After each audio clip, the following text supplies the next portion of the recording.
Stranded pa rin ang ilang sasakyan sa ilang pangunahing kalsada sa Camarines Sur dahil sa bagyong Christine.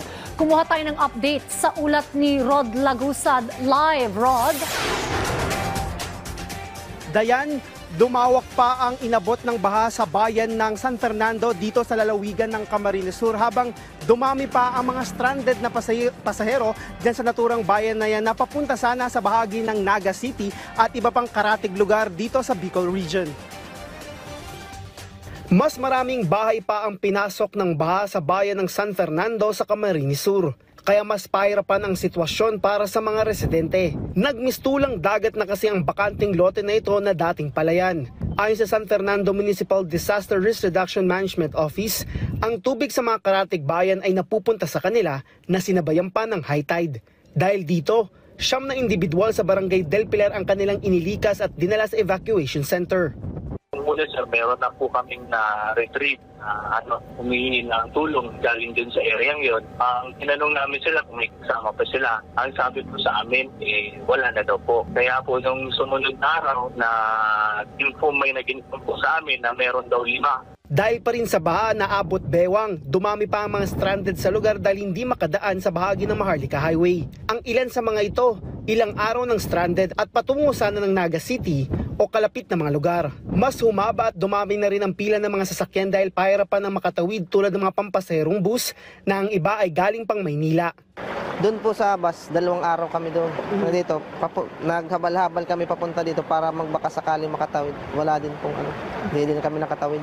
Gusto ko talagang umuwi na. Pero paano ngayon sir? Parang stay muna dito, baka sakali. Pila din ang mga truck na may dalang iba't ibang mga produkto gaya ng mantika, bawang at iba pang perishable goods gaya ng mga gulay. At maging ang ilang truck na may dalang relief goods na dadalhin sana sa mga lugar na lubang naapektuhan rin ng bagyong Christine.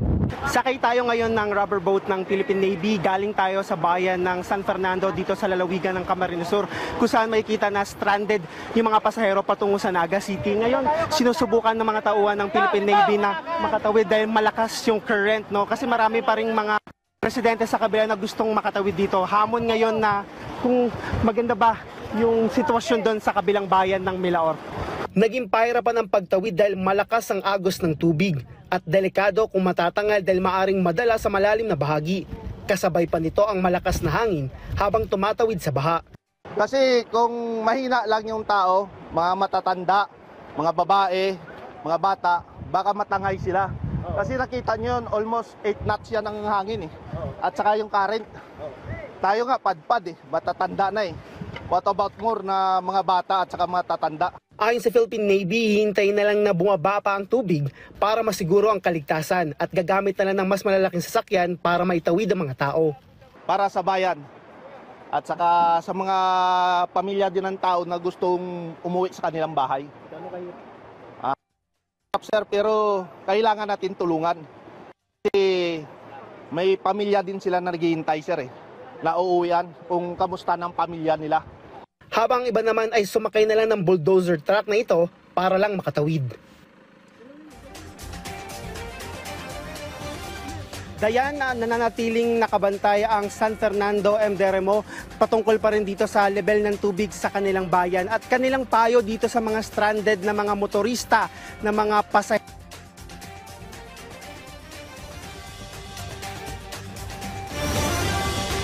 Atin po ang ulat ni Rod Lagusad.